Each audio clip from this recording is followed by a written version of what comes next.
Este es el video número 1 de una serie de videos donde explicaré la nomenclatura de compuestos inorgánicos. En este daré una breve introducción de los tipos de nomenclaturas que hay. Mi nombre es Estefanía Pineda Núñez. Vamos a comenzar. La nomenclatura química es un conjunto de reglas o fórmulas que se utilizan para nombrar todos los elementos y los compuestos químicos.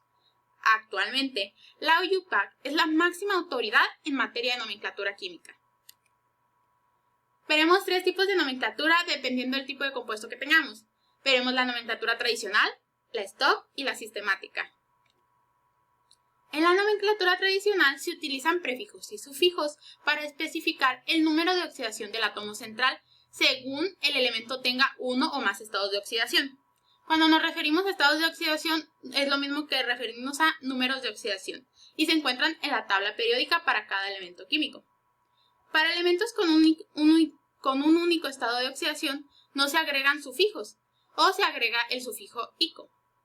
Ejemplos, tenemos el óxido de calcio.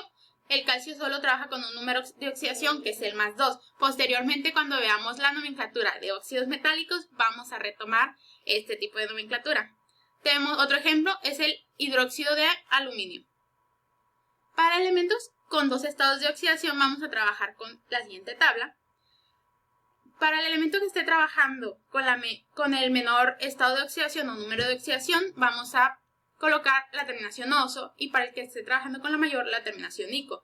Ejemplos, tenemos el óxido ferroso y el óxido férrico. En el siguiente video, que será el primero, hablaremos de óxidos metálicos y retomaremos este. Para elementos con más estados de oxidación tenemos el ejemplo de la siguiente tabla, donde tenemos para los elementos que trabajan con +1 y +2 el prefijo hipo y la terminación oso. Y así para distintos tipos tenemos prefijos y sufijos. Ojo, este es un ejemplo, en este caso esta es una tabla que nosotros utilizaremos para nombrar oxiácidos. También hay otra tabla que es muy similar, pero es para las oxisales. Y en su momento lo retomaremos. Otro tipo de nomenclatura es la nomenclatura stock. Esta se caracteriza porque al final del nombre se coloca entre paréntesis el número romano. El número romano, el número de oxidación del primer elemento. Ejemplo, el cloruro de hierro y el óxido de bromo, cloruro de hierro 3, y el óxido de bromo 7. Es la nomenclatura más fácil de distinguir por el número romano.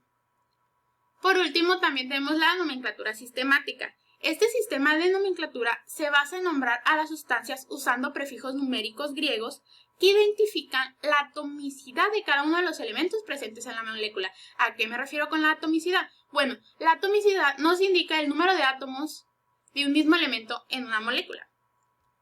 Entonces, la siguiente tabla tenemos que tomarla en cuenta. Si tenemos en un compuesto un solo átomo, vamos a anteponer la palabra mono. Si son 2, di. Si son 3, el prefijo tri, tetra, penta, hexa, hepta y así sucesivamente. Por último, aquí resumo en qué están compuestos todos los tipos de fórmulas de compuestos inorgánicos.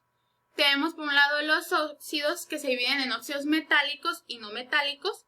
Los óxidos metálicos, cuando estamos hablando de óxidos metálicos, estamos hablando de un metal que reaccionó con oxígeno. Y aquí tenemos el ejemplo del óxido ferroso.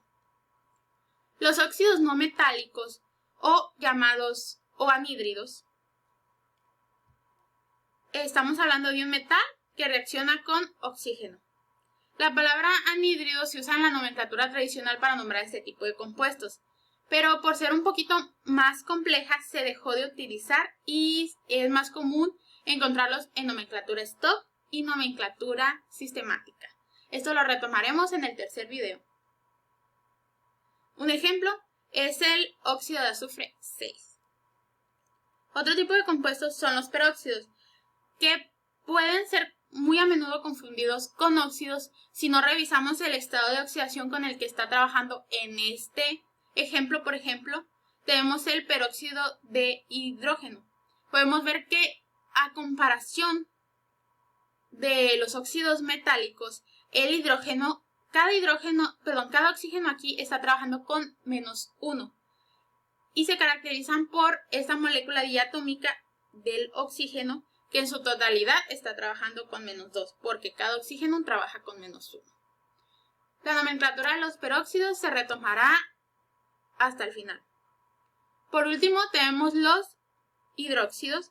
Los hidróxidos es la reacción del metal con un ion hidroxilo o OH. El OH trabaja con -1. Otro tipo de compuestos que son todo lo contrario a los hidróxidos son los ácidos. Los ácidos tenemos dos tipos, los hidrácidos y los oxiácidos. Los hidrácidos tenemos que es un hidrógeno más un no metal y como ejemplo tenemos el ácido fluorhídrico. Y de oxiácidos es prácticamente lo mismo, pero como su nombre lo dice, oxiácidos o oxácidos, la diferencia es que estos van a tener oxígeno y se obtienen de la reacción de un anhídrido más agua. Ejemplo, el ácido sulfúrico. Por último tenemos las sales, que se dividen en hidrosales y en oxisales. Las hidrosales es la combinación de un metal más un no metal. Ejemplo, el cloruro de sodio, más comúnmente conocido como sal de mesa. Y las oxisales, al igual que el ejemplo de los ácidos, son iguales a las hidrosales, pero, ojo, oxisales, como su nombre lo dice, además van a contener oxígeno. Este oxígeno está trabajando con -2. Ejemplo, el sulfato de potasio. Para ver todos estos temas les recomiendo tener una tabla periódica con todos los números de oxidación de los diferentes elementos químicos, como la que les muestro a continuación. Estas son las referencias y si les gustó el video no olviden compartirlo con sus compañeros que también tengan dudas. Gracias.